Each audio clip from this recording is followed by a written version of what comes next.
All right, I should go ahead. If someone can give me an audio check, please, I'd appreciate it. I've just gone on to live audio, so if you can hear me, if you could just, Maggie, if you could mute yours a bit, because I can hear it. I can hear myself in the background. All right, I should go ahead. If someone can give me an audio check, please, I'd appreciate it. I've just gone on to live audio, so if you can hear me, if you could. All right. Maggie, if you could mute yours a bit, because I can hear it. I can hear you on the phone. Yep, we're good. All right.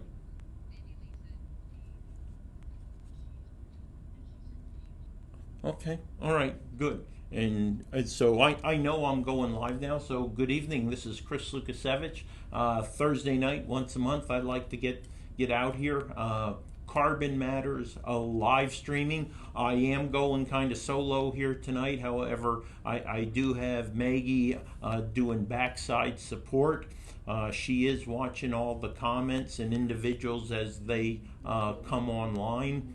So I will be able to go ahead and respond in near real time to any messages that have been posted. What I'm going to do, I'm going to take about 30 seconds. I'm just going to turn off a couple speakers that are here in this room because I'm getting some feedback. And then we'll go ahead and get started. So first and foremost, thanks for tuning in. Give me about 30 seconds and we'll be ready to go.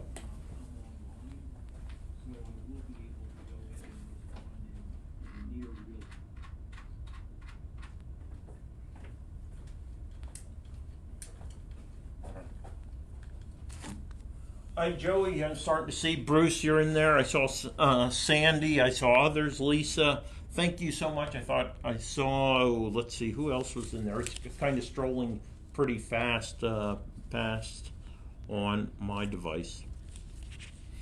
All right, let's go ahead. Let's get started. What I want to talk about is first and foremost, I want to start talking about some of the post-pandemic priorities or priorities that I have for the remainder of the year. So, and really, it's about 6 months to go into December. So, I want to kind of mention maybe my top 10 or so priorities to close out this year. And then I want to hit on probably the issues that are most relevant and current right now.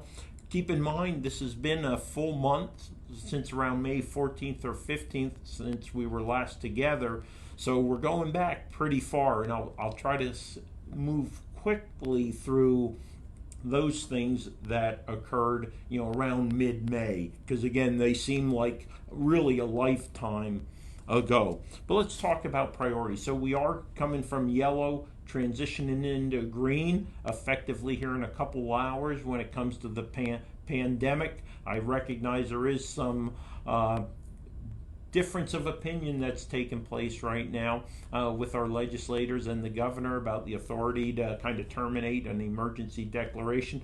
But nonetheless, here in Carbon County, we're moving forward. We'll be officially in the green tomorrow. And as we move into that green, what I want to ensure the last couple months of information and experiences that we've had in county government, I want to be able to capture that. That is, I want to do an AAR, an after action report, capture the best practices, the lessons learned. What did we do well? What did we not do well? What sustained, what needs improvement? And then that helps us not only prepare for our day-to-day activities, but should we have a resurgence of the pandemic in the fall, we need to be better prepared. So what have we done in regards to technology, human resources, how we work in this type of unique environment? So that's really I'm going to say my number one priority, but I'm going to wrap that up in about 90 days. I'll be making an announcement in reference to that at the next commissioners meeting, so a week from today. And really that's simply going to say it is my intent to sit down with every department head that falls under the commissioners, speak to all the row officers also, and capture their lessons learned and compile that and make that publicly available so everyone can see the challenges that we had, how we confronted them, and how we're going to move ahead in the future. I also want to continue to look at that Government 101. If you recall, it was about 2 weeks ago when I did the Government 101, and that was really a primer to get people familiar with how county government operates in the Commonwealth of Pennsylvania. I want to take that hour and a half of an overview of county government and now start detailing the specific departments and row offices: Prothonotary, Clerk of Courts, Register of Wills, Sheriff's Department. And every couple weeks do another about a 30-minute segment, and really it's a sit down outside of Carbon Matters, but again, a separate 30-minute sit down with those row officers and then the different department heads here in the county. Let's say tax claim, tax assessments, GIS mapping.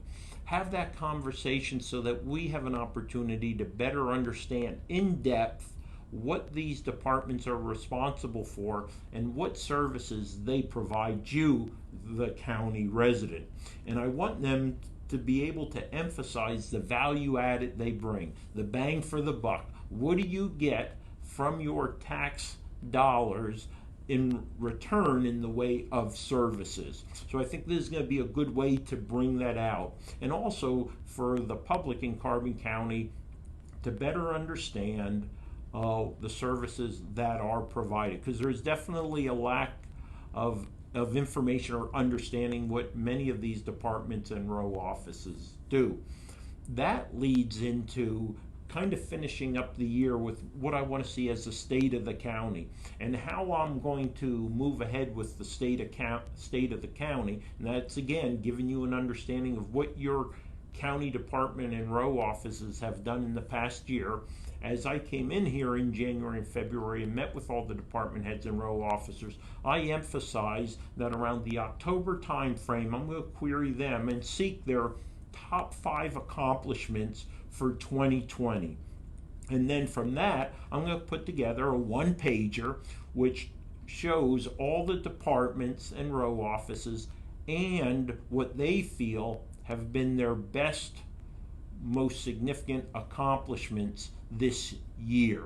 And it's going to be unique because of the pandemic kind of has interrupted and will continue to interrupt operations. But again, regardless of the environment in which we operate, we should be able to show that we set objectives and we move towards those objectives. And understandably, at times, we're not necessarily going to meet those objectives or goals, and that's fine. We simply need to look at why we didn't accomplish that goal. Was it a lack of time, money, or effort? And then adjust, reset the goal for potentially the next year. So State of the County 101, it's going to be a very concise, bulletized document that I hope to provide in January, just after we come back from the holidays. We've recently started the kiosk project here in Carbon County. We know Jim Thorpe has had them now for a bit of time. I think everyone has gotten used to the parking kiosks.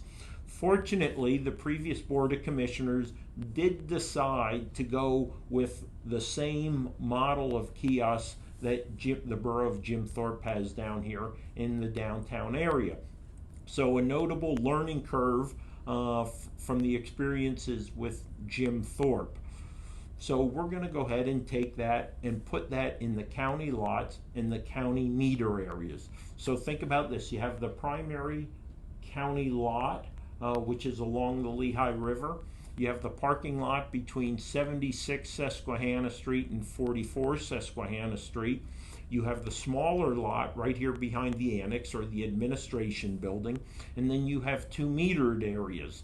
One that's right along Lehigh Avenue, or between the railroad tracks and the administration building along Route 209, and then by the Hooven Building train station right in there. So we have 5 areas. We're going to have a dozen kiosks. We'll have 8 in the parking lot, and then those other 4 locations, the 2 meter areas, which is currently 44 to 76 Susquehanna, the train station, and then the third one will be along 209, and then finally there'll be a kiosk in the back parking lot behind the administration building. The concrete foundations or platforms have been put in for them. It could be as soon as 4 to 6 weeks that we'll start rolling in and fully implementing the kiosks.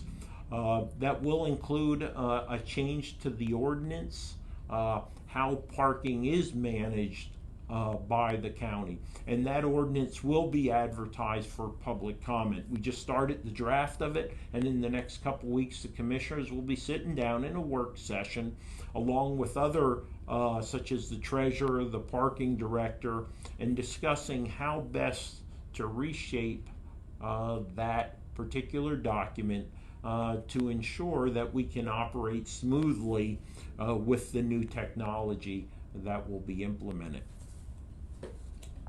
All right. Well, again, this is Carbon Matters. I'm Carbon County Commissioner Chris Lukasiewicz. I'm so glad that you've taken the time to join me this evening. What I'm starting out with is kind of my top priorities that I foresee between now and the end of the year, and then we're going to talk really about the more current events. Office space has been a problem here in Carbon County for many, many years. And about two and a half years ago, there was a project that was getting underway, and it kind of in probably January, February, March, April of last year, it kind of came to an apex, and that was the Susquehanna Street project. While none of us have ever doubted the need for additional space for the county, specifically in particular areas of the courthouse, we didn't agree with building along Susquehanna Street, which potentially or likely to jeopardize St. Mark's Church. That project has been completely derailed, put away, and now the focus of the county is maximizing the space it has. Again, instead of building totally anew. So what you're going to see, and in the next couple weeks, there will be a additional public comment period to expand the stakeholders that might have an interest in the project.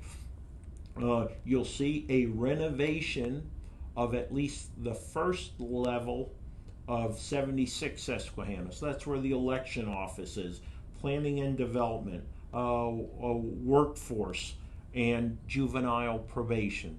And then 44 Susquehanna, which is the old archives and maintenance building, you'll likely see a plan for a renovation of that. And then there'll be some office shifting that will take place from 76 over to 44. You'll see courthouse entities move into 76 Susquehanna. And right now what I see, that's probably going to cover about 2/3 of the space needs at this time. Then we have to begin looking at, again, the courthouse specifically. Is it remodeling top to bottom? Is it using what used to be the courthouse annex, now the administration building that I sit in, and optimize and reallocate all the space that is in this particular building? So again, to meet the needs of today and tomorrow. And it's unquestionably be much less expensive than building totally new. Again, it does present, you're upgrading, it takes a little bit more time, but I do believe that is, and is my position, that is the best course of action is to renovate and not unnecessarily build anew. I continue to look at the leveraging commercial property to meet the needs of the county, and we should never ever discount that. And I am a big believer in that. So big plans or coming in regards to renovations. The county has about $16 million in capital funds set aside for those projects. Now again, nothing's free. Where's that coming from? You know, the long-term debt that I had talked about all last year during the campaign. But the fact is, you can't put that genie back in the bottle. Those bonds have been issued. That money has been received by the county. It's sitting in interest-bearing accounts. It's used for capital improvements, and that's how it will be used.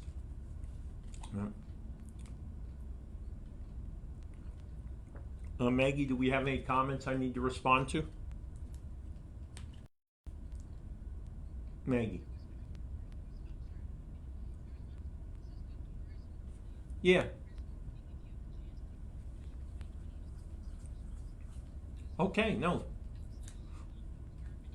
All right. Well, yeah, and I do. I'm going to jump in a little bit here because I did have a comment from Francisco, our Census Bureau rep, and I want to remind the individuals, specifically the Albrightsville area, Lake Harmony, so the Kidder Township area, to be conscientious about responding to the surveys or the canvassers who will be out there collecting that census data. All right. So let me go ahead and talk a little bit about a next part, which is a self-assessment, right? I think we always need to reflect upon ourselves and how we look at ourselves constructively to see our strengths and weaknesses in the areas of which we excelled or the areas in which we didn't quite meet our own expectations.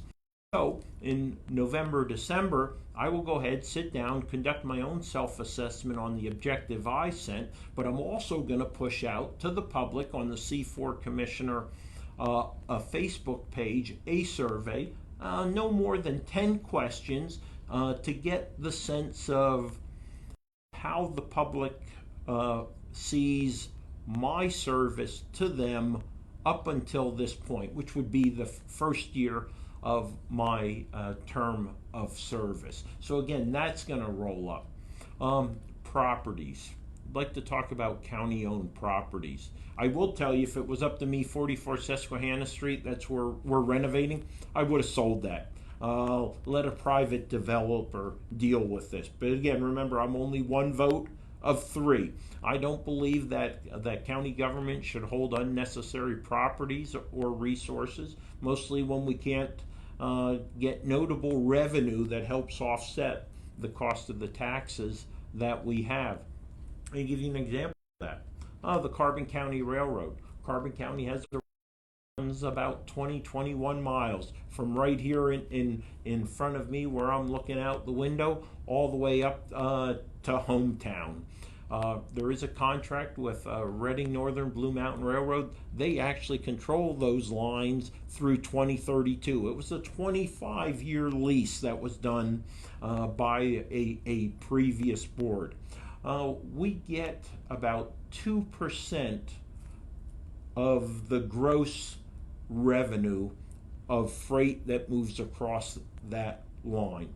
It's probably in the neighborhood of $25,000 a year. I see the railroad not as a credit, but more of a liability to the county.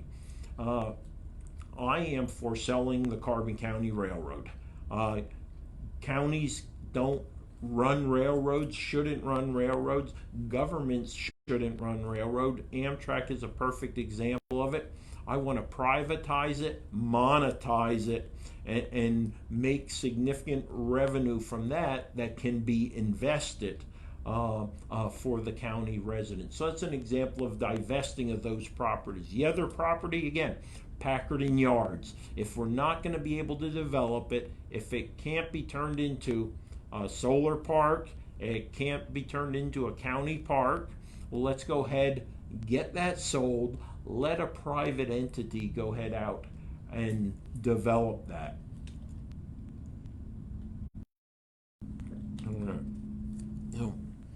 Then another one that I think is important to our senior citizens is Carbon County Community Transport, or CCCT.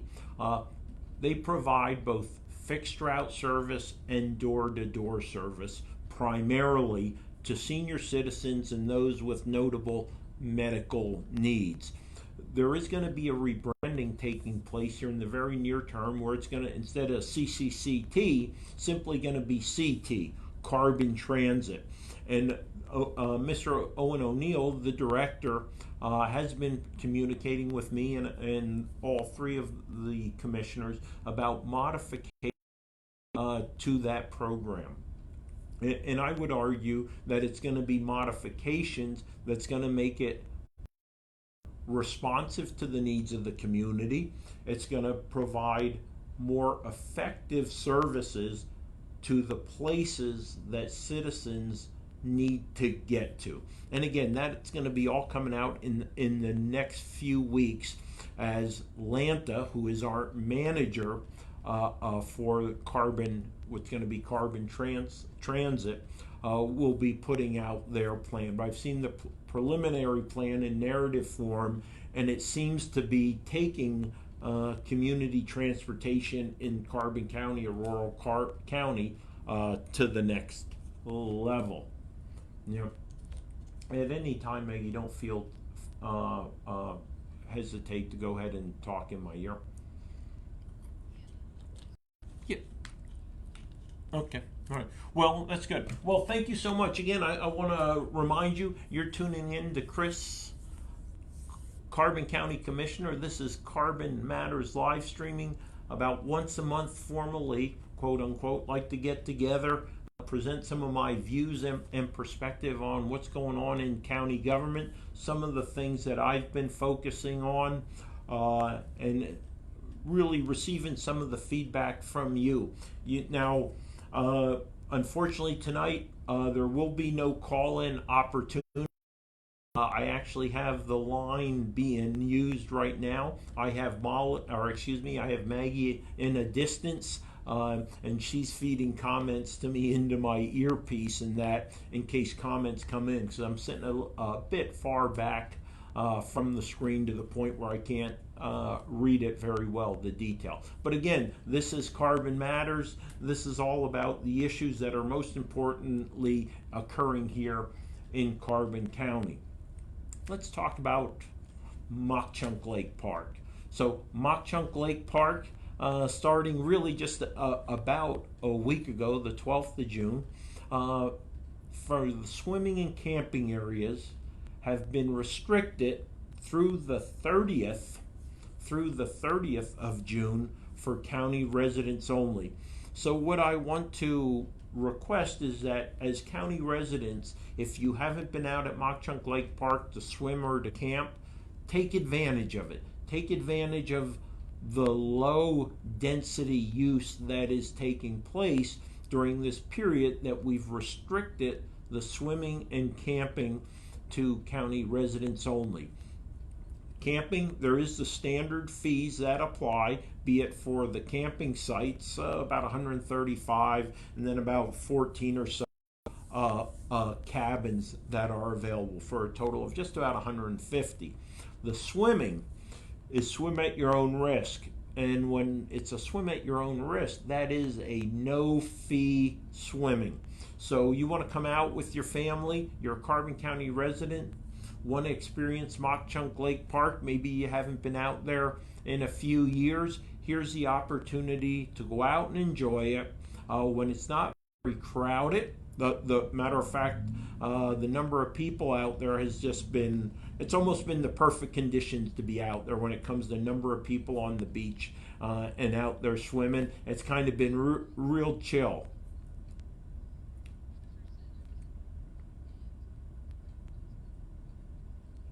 You're welcome, Jen. I saw Jen's comment. I'm glad you had the opportunity to get out there. Jen, does Bob by chance ride a mountain bike? I swore I saw him heading out the Lentz Trail today. I told Maggie as we were coming down Broadway after I said, I think that was Bob. So was Bob out riding a bicycle today? Hi, Tara, how are you? And Tara was out there also, correct, Maggie? Right? She was out there at the lake also. So again, all right, so someone else out there experienced. And all the feedback has been extremely positive. So what would I like to see in regards to Mauch Chunk Lake Park? Well, I would like to think it would be financially feasible to make it for county residents only. Don't know if we'll ever get there. I do have some thoughts about how we could better control uh, who is utilizing park, specifically the swimming area, and that'll be brought up in a couple months to the Parks and Recreation Board. I would also, I did not or did? Oh, okay, great. All right, good. Okay, so then what I'd like to also see with Mock Chunk Lake Park is, if nothing else, I'd like to see a county residents weekend only. So that would be a Friday, Saturday, and Sunday, in that all by tent camping and swimming is free. All right, so those 130 campsites are opened up for county residents for free. So over that same 3 day weekend, swimming is open to county residents only, till we reach capacity, for free. Now, I think the challenge is going to be the timing of that. Obviously, I wish it could be one of the wonderful 3 day weekends: Memorial Day, 4th of July, Labor Day. The other option would be in between holidays in July or August, or the third option I would say is the first weekend after Labor Day, because then that doesn't adversely impact many of the other events and activities and normal use of the park. So that Friday, Saturday, and Sunday right after Labor Day. Now, I understand a lot of the kids will be back in school. I do understand that the Friday will be a slow day, but it's still beautiful weather, and then you also can come in, do your camping Friday and Saturday night. You have your swimming Saturday and Sunday. So again, just a concept that I'm thinking about that I'll eventually present to the Parks and Recreation Advisory Board for their consideration. And as I talked about Mock Chunk Lake Park, there were some people who were a little bit concerned with the fact that it was for county residents only, the swimming and camping, with understanding boat launch A and B, boating, kayaking, canoeing, fishing, fully open to the general public, just like the hiking trails. The fact is, county residents during this period through 30 June are really only using 42 acres out of a 3,400 acre park, which is what, one and a quarter % of the entire park is being set aside for county residents. And if you talk about the water portion of it, you're talking 1 acre. 120 or so acres are being set aside for county residents. So again, I think you deserve it. You've been paying for this park since it was built and finished in the early 70s. You deserve this time to you, your families, and enjoy that which was built for your water supply, for flood control, and for your recreation. Yeah.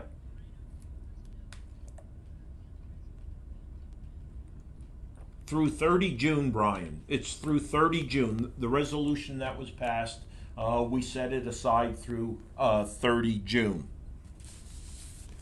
All right. So I'm going to go ahead, and I've always loved this, and I have a stack about a foot high of newspapers from the last 6 months, but I'm only going back to about 14 May with this conversation. If you do have a comment, please go ahead, just put it in there. Maggie is monitoring them. She's given me a heads up that they had popped up, and she'll just kind of let me know through my earpiece that there's a comment. I'll go ahead and respond. If you're just joining me, this is Carbon Matters. I'm Carbon County Commissioner Chris Lukasiewicz. I'm over here at the Annex Building in my office. Tonight I'm kind of running this solo. Maggie is actually backside support here, is unfortunately not able to be with me. I just did see, because of the COVID, we're starting to see larger events cancel. Again, if you adhere to the guideline, recreational type activities should not exceed 250. Carbon County Fair has now officially been canceled. If I recall, the West End Fair has been canceled.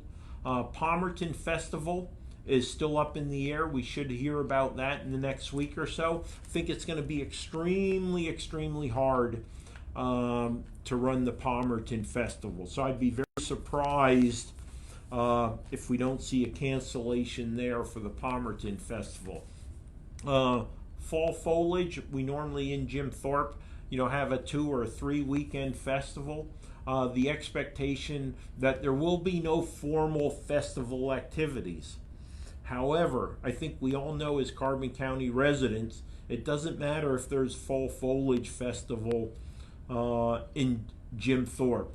The fact is, people are going to come.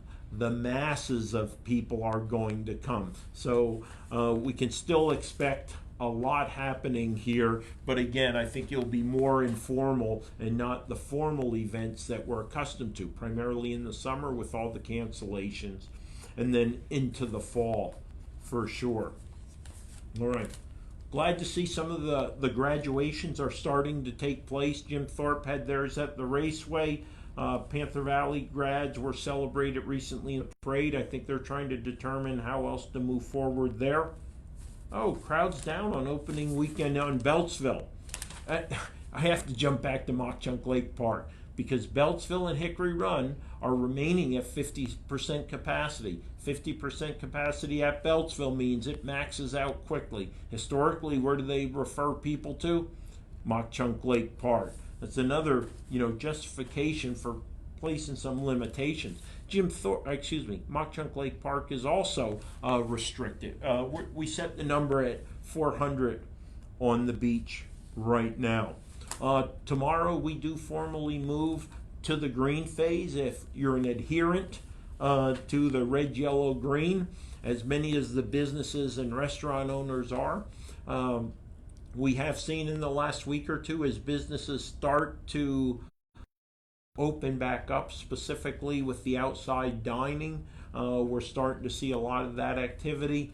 I don't know if Zach and Shelly are on, but I know that down in Bowmanstown, at the Bowmanstown Diner, they went and purchased or rented kind of a tent so that they could start serving outdoors right there in the parking lot of the Bowmanstown Diner. So great to see the restaurant starting to open back up.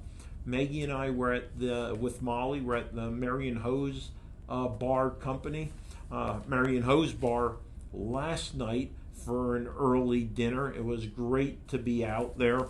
And again, seeing people actually being out without a mask on, again, in a socially responsible manner, but sitting there enjoying dinner, enjoying the fresh air. There's a good one of the Pocono Raceway, the cars lining up for the Jim Thorpe graduation. So congratulations to all the graduate. And on that same page was the Bowmanstown Diner. I'm going to jump back a little bit though. My first one was, my papers go all the way back to 14 May, and that is a Thursday. Interesting, on that Times News, the big issue was that the former clerk of courts was being released because of the COVID-19. So the former clerk of courts, his sentence was suspended, so he was removed out of the facility in Wayne County and will serve the remainder of his sentence most likely not in jail, but rather here in the local area. So that was I thought I saw that on one of these pages right here. No, but nonetheless, judge denies Atlantic Wind. So Penn Forest Township and those individuals who were very, very concerned and had a long fight with Atlantic Wind in regards to their plan to put wind turbines up in the Bethlehem Water Authority property. You look like you're in pretty good shape there with the follow-on ruling by Judge Sarah Foss. So congratulations. Packer Township, that conversation continues to take place. I just saw that the hearings are getting ready to resume. I don't have the dates off the top of my head, but I do know those are starting to resume. Oh, all right. Thorpe approves loan for stadium. No, that's not it. Now I'm getting back. Carbon moves to yellow on 22 May. It seems like a lifetime ago that we were fully in to yellow. I was reading an article in the Wall Street Journal today is that it's getting extremely hard because kind of the monotony of this period, you don't have significant events as much to tag your memory to remember things that have occurred during the pandemic. Everything just kind of blends in like a groundhog day. All right. Mm-hmm. All right. So, Maggie, was Zach on the line there? Yeah, I wanted to ask Bowmanstown because I saw Bowmanstown is adding fees for fire. So I guess some of the responses that their emergency services personnel will respond to, they're going to charge the insurance company. And I wanted to see if they had reached out to the insurance companies to see how that's actually going to take place, because I think many of us from around here remember with the closing of Glenanoco, the falls, right? There was the thought that what we should be doing is when our first responders have to go up there, react, and bring an individual down off the falls, that we should be billing the insurance or the individual for that service to help offset the cost of it. Now, there was the safety issue with unnecessarily putting our first responders up there because people were doing less than logical things, such as wearing proper shoes, reaching for your water bottle that you dropped and things like that. But I'm curious with that, how things worked out in Bowmanstown. I did see we did recently have our election that was delayed. That was the 3 June election. We had about, I think I have those numbers here, or I did have them. Let's see, elections. I think we were just over 16,000 voters. Of those 16,000, about 6,600 were mail-in absentees. Now, 4 years ago for the presidential primary, we only had 600 absentee ballots. So with the mail-in option, we went from 600 to 6,600 mail-in / absentees. And that made up just under a half of the voters. Now, there really weren't any contested races, except for the one write-in race on the Democratic ticket. Doyle Heffley did a write-in on the Democratic ticket, as was Kara Scott. And actually, the last numbers I saw, and again, did not include the provisional ballots that are still being counted. The canvassing has started, and that started on Friday. The elections has 20 days to certify. We have 20 days to finish and certify. But I did see, I think for the write-ins on the Democratic side, Doyle Heffley had about 411, and Carroll was in the 300s. And again, that's just off the top of my head, but that's a good ballpark figure. So all of you who went out to the polls, Maggie, Molly, and I, we went to the polls. It was extremely well done. The process was smooth. No lines for us at all. We were up in the Fairview at Jim Thorpe, the fire company. So all those who did get out to vote, thank you so much. There was about 37,000 potential voters. Remember, normally we're around 43,000 for the general, but you take out those non-Democrat and Republican, that makes up about that 6,000 to 7,000 that wasn't eligible to vote in this Democrat-Republican primary.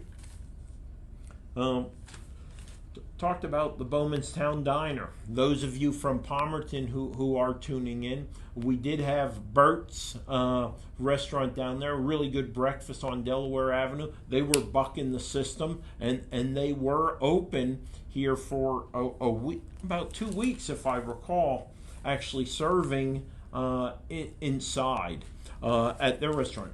Frankly, the owners made the decision that they truly could not survive without serving, without dine-in option, and they did it in a socially responsible manner. So kudos for them for making a hard choice, but for them the right choice that was to open up. And I do know they did have some warnings that were presented to them, but hopefully they were not fined. Ooh, voters, Carbon ready for election. It's like I am going backwards. But I did see here, libraries unite. And so I think that is an important matter, because county, you the taxpayer, provide the county libraries, or those libraries in the county, because it's not a county library system. So we would be talking Weatherly, the Panther Valley, Jim Thorpe or the Dimmock, Lehighton, Palmerton libraries, $7,200. And now what we've seen is the Penn Kidder Library has branched or morphed with the Dimmock. So Penn Kidder, what was the Penn Kidder Library, is now actually the Kidder branch of the Dimmock Library. And that is expected to bring a lot more resources and services to those out in Penn Forest and Kidder Township. So again, if you have an opportunity, go ahead, please utilize your libraries. You're a county taxpayer, you're helping support those, and of course they run their annual donation drive, so always be considerate when those drives come. Our libraries are a great asset and resource to us.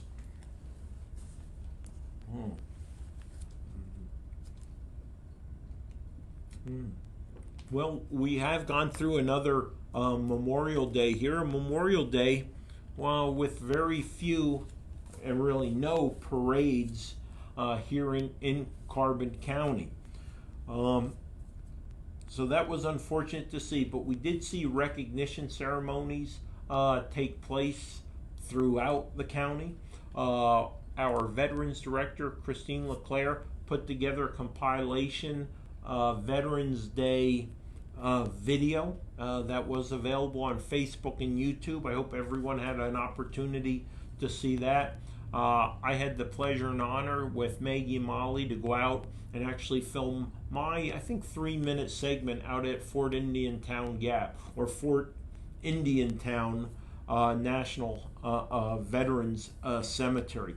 It is just amazing. I'll tell you, you get out around Fort Indiantown Gap, go to the Veterans Cemetery out there, and just take a stroll or a slow drive through. The number of American flags, more flags than you've probably ever seen in your life, line many of the roads that meander through that particular cemetery. All right. So this is Carbon Matters. This is my opportunity to kind of talk about some of the highlights in Carbon County at this time. It's also an opportunity for you to interact, at least virtually, with me by making a comment that on the screen via Facebook. But always remember, I'm always a phone call, or only a phone call away. 570-503-6780. Do you mind typing in my phone number for me, please?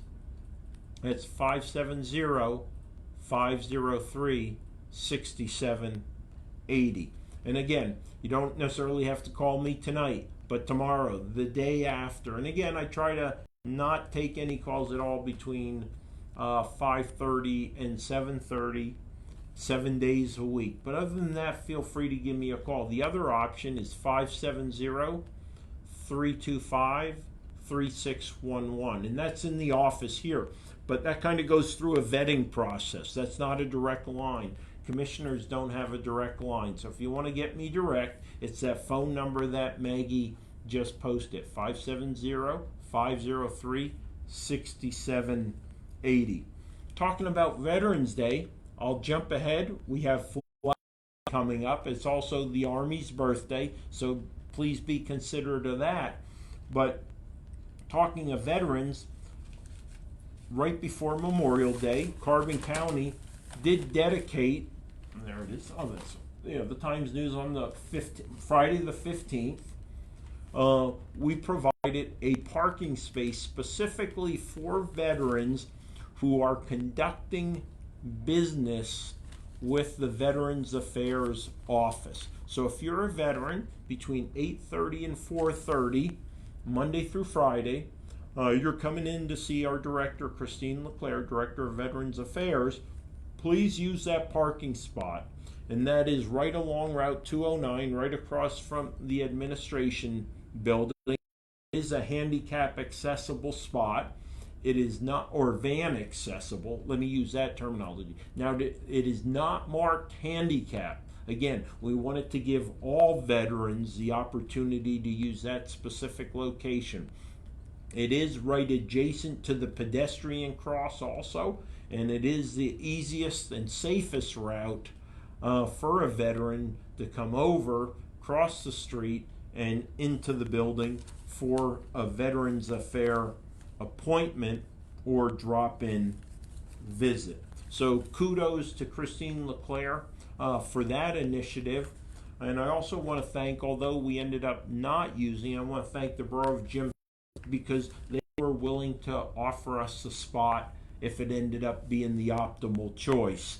So again, appreciate their willingness to work with the county to support the fourth largest veteran population by percentage in the state of Pennsylvania. All right. The lake, there's a question, when will the lake open for non-county residents? The swimming and camping sites will open effective 1 July for non-county residents. Non-county residents at this time are still able and have full access to 3,300 and almost 58 acres of Mock Chunk Lake Park, to include 319 acres of water, right? So boat launch A, boat launch B, kayak, paddleboard, boating, fishing, that's readily accessible to all citizens, public. So please, if you're not interested in swimming and you're not a county resident, the other options are out there. I do want to thank those non-county residents for their patience and understanding the situation that necessitated that restrictive use. But we do want you to come back. We do want you to use Mock Chunk Lake Park in a safe, responsible manner. We look forward to opening and welcoming you effective 1 July. Let's see what else we have here. Oh, you know what? I have about 10 minutes, so I'm going to move to, all right, furloughs in county government. We have a few more. Yeah.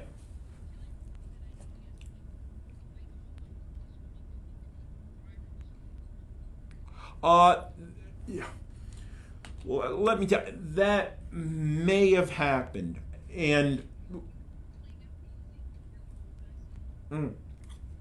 okay, so there was a question that some few individuals from Whitehall got into the swim area because they came in with a driver from Carbon County. Because normally what the Rangers are doing are checking one ID card. They're not asking everyone individual. There is somewhat of an honor system here. Also, they're trying not to be overly legalistic, but there is a Recreation Committee meeting tomorrow, and I'll work to clarify the procedures to ensure that we limit those who are restricted to not be taken up potential base that the commissioners have determined is for the exclusive use of Carbon County residents. Thank you for bringing that to my attention. And again, I will talk to the park director and the Parks and Recreation Advisory Board at tomorrow's meeting. The other thing you could do, if at approximately 10:15 in the morning, if you call my cell phone 570-503-6780, you can make a public comment. I'll answer that phone in that meeting, and I will ensure that you are recognized to make a public comment and to voice your concern. Who was that, Megs? Kelly Marie. So again, 570-503-6780. Try calling me between 10 and 10:15. Normally they try to do public comment right up front. So if you want to try about 5:03, or excuse me, 10:03, 10:04, that would probably be optimal. But I will, ensure that should someone call in late or something, that we do give them an opportunity, given the restrictive nature of ability, the restrictions that preclude maybe attendance out there at this particular public meeting. All right. So I talked about kiosks. I already talked about that. I got two other things I want to talk about in the last 7 minutes. There was a piece in the commissioners meeting presented by the sheriff, and then a subsequent conversation I had with him right here on live streaming. However, we had an audio technical difficulty, and I will tell you, Sheriff Tony Harvilla, what a great conversationalist. We had a great conversation. It was all about the resumption of licensed carry firearm permits. So we knew there had been a suspension for a couple months of issuing new license, I'm going to call them license to carry permits, in addition to the renewals. Now, we did have an extension for the renewal period. However, we are in a position where we can start issuing permits. But we know there's going to be a surge of individuals, kind of that backlog. So, in addition to, excuse me, and that's not a dry cough, COVID-19 related. So from 8:30 to 4:30, starting on the 15th of June, you can call and make appointments to have a renewal or the permit issued. You need to have one form of ID and then a check, money order, cash, or during 8:30 to 4:30, you can also pay with a credit card. But to make that appointment for a license to carry or concealed carry, I refer to it, you call the Sheriff's Department at 570-325-2821. Maggie, if you could do me the favor of putting that in there, that's Sheriff's Office, 570-325-2821. This is to set up an appointment to do a renewal or new issuance of a license to carry firearms permit. Yes, I understand, and I agree, your Second Amendment gives you that right, but for that concealed carry, I would consider taking that extra step, getting that concealed carry card. That's 570-325-2821.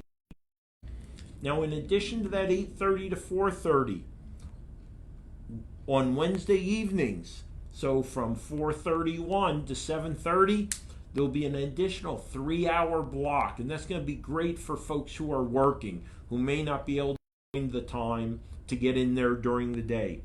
In addition to that, Saturdays, 8:30 a.m. to 12 noon, you can also come in and get your issuance or renewal done for your license to carry a firearm permit, concealed carry. So again, I want to thank Sheriff Tony Harvilla.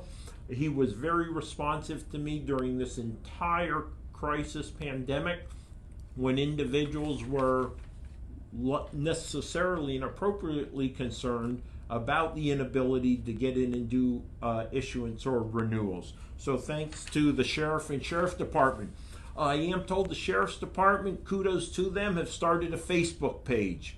So I'm going to check it out. If you would also check Carbon County Sheriff's Facebook page, like it, follow it, send tips. You see the most wanted, you see outstanding, you see those folks on the street, send them a message. All right, Carbon County Sheriff's. That's Carbon County, Pennsylvania. Don't confuse it with the other 3 Carbon counties that are out there. All right. So lastly, the COVID-19 block grant, $5.79 million. The county was notified about a week or so ago that the county itself would be receiving, on behalf of its citizens, $5.79 million in a block grant. That money that would come to the county, and the county would implement county relief block grant program. And we just received the guidelines today, and I'll just give you what some of the expenditures can be used for. Offsetting cost of direct county response planning and outreach efforts in regards to COVID-19. Purchase of PPE. Assistance to the county municipalities for response and planning efforts, including the purchase of PPE. For small business grant programs with less than 100 people. Listen, to small businesses, a grant program for businesses with fewer than 100 employees that did not receive support through the PPP, Paycheck Protection. Tourism businesses of all sizes. Behavior health, broadband deployment, and importantly, not only businesses of less than 100 and tourism of any size, but also non-profit assistance program. Maggie, Carbon Art League. You're not having an art show, right? You normally use that to raise money. Here's a potential program in which you can seek assistance because of lost revenue for an art show, which is one of your fundraisers. So I would keep that in mind. No, these are grants. These are pure grants. And again, the details will be worked out, but you're a 501c3, you have a loss of revenue. So again, that might be a potential, because it's a nonprofit assistance program. Again, details have to be worked out by the county. The last thing I'm going to mention in my last minute or two here, oh, you're welcome, and I'll provide more details as they become available. There is a rent relief program that's going to be for 6 months. So individuals who are having problems paying their rent because between their salary and unemployment of 30% or greater would be eligible for up to 6 months of $750 to pay your rent. Now, right now, that may not be a need, right? Because not only are you getting your standard state unemployment, you're getting an additional $600 a week, which is $2,400 plus your unemployment. But now remember that ends July 31st. Then you have all the way from August, September, October, December. You have 5 months where you are likely to no longer have additional $600. So therefore, during that time period, you make $750 per month for up to a month. Again, this will be a county managed and run program. We have reached out to the Carbon County Action Committee to see if they will serve as our coordinating agency for this program. We just got this information in the teleconference today, so it's an emergent or nascent program. So again, if you know someone who may be in need of assistance with rent due to COVID, the program you need to know about the relief program. Well, comes to Carbon Matters. I want to thank you all so much for joining me tonight, as I've had the opportunity, one, to present some of my priorities for the remaining year, events and activities that are taking place in county government.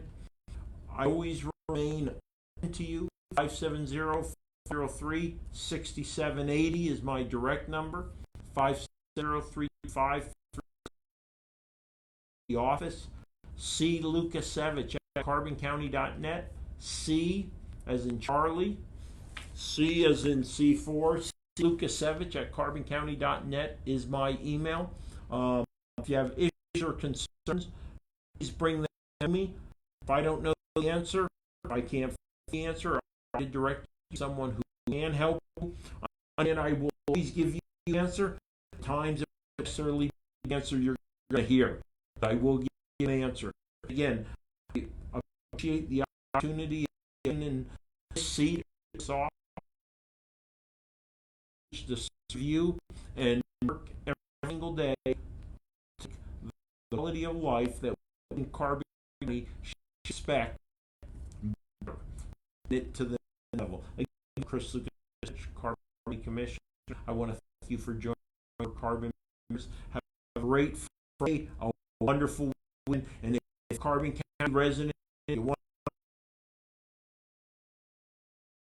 to experience, please take advantage of Mock Lake Park and strict nature for Carbon County.